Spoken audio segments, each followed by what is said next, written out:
And so I would like to start by congratulating President-elect Trump on his impressive victory this morning. Speaking in her first Prime Minister's questions as leader of the UK Conservative Party, Kemi Badenoch targeted the ruling Labour Party's Foreign Secretary, David Lammy, who met with Donald Trump in September. Did the Foreign Secretary take that opportunity to apologise for making derogatory and scatological references, including, and I quote, Trump is not only a woman-hating, neo-Nazi sympathising sociopath, he is also a profound threat to the international order. And if he did not apologise, will the Prime Minister do so now on his behalf? Suffice to say, the Prime Minister didn't apologise. But apparently, the two men had got on famously when they met in person. The Foreign Secretary and I did meet President-elect Trump just a few weeks ago for dinner for about a couple of hours, and we discussed a number of issues of global significance. It was a very constructive exercise. Despite their best efforts to suppress what they really think, European politicians know that this time around, Donald Trump's presidency will be more substantive and difficult than it was in 2017. Long live Europe. On at least three fronts. The second Trump administration will strain relations with Europe to breaking point. Quite obviously, there is another risk, a reduced commitment to Ukraine. The first is the war in Ukraine. The second is trade, where an already fragile European economy could be hammered by, among other things, tariffs on exports to the US. The higher the tariff, the more likely it is that the company will come into the United States and build a factory in the United States so it doesn't have to pay the tariff. The third is a bucket of global tensions, all likely to worsen, which include Mr. Trump's stance on Israel, China and energy, all of which conflict with liberal Europe's approach. We see increasingly the indivisibility of security between and among these different theaters, the Euro-Atlantic theater, the Indo-Pacific theater, the Middle East. Now, no doubt Mr. Trump's diplomatic style will deepen the fissures. It's got to stop. Russia and Ukraine's got to stop. But there's no escaping the fact that the Europeans have essentially themselves to blame for their plight. The invasion of Ukraine was funded in large part because of Europe's dependence on Russian energy.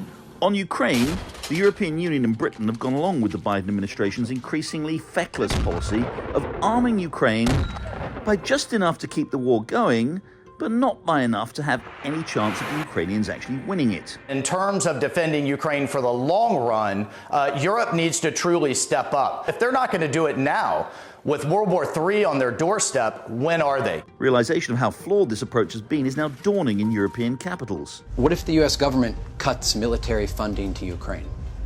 If they will cut, I think we will lose.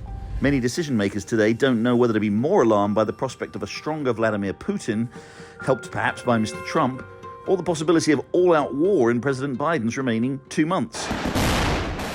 In the run-up to the US election, North Korea, which has provided Mr. Putin with thousands of troops, tested an intercontinental ballistic missile, a move that could be seen as a direct provocation. That's something we are watching very carefully and will be watching every day between now and January 20th. And on the wider question of their own security within the North Atlantic Treaty Organization, Europeans are finally acknowledging that the days of free riding on American military spending will be at an end with Mr. Trump.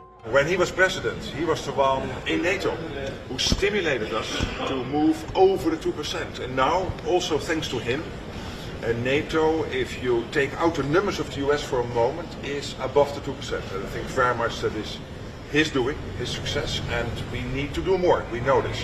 On trade, Europe not only has pursued its own protectionism in a number of sectors, it has also severely constrained its economic performance with regulatory measures that have suppressed innovation and dynamism, condemning the EU to fall further and further behind the US.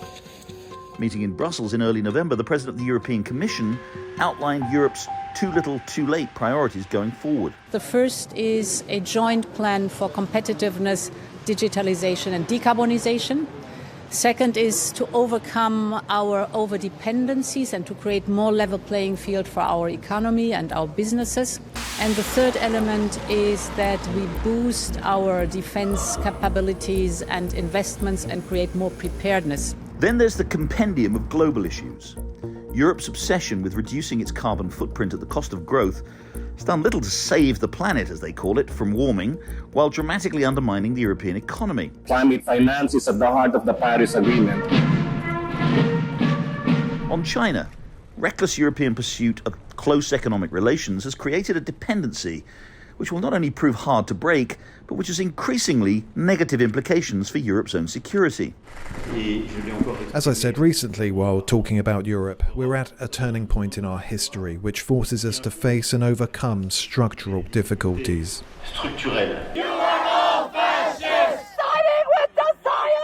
In the Middle East, the embrace of the Palestinian cause has led Europe to growing hostility towards Israel, which is, after all, the only democracy in the region. Witness last week's ludicrous indictment of Benjamin Netanyahu at the International Criminal Court and the pledges by European leaders to arrest him if he sets foot on their soil. Als het gaat om arrestatiebevelen,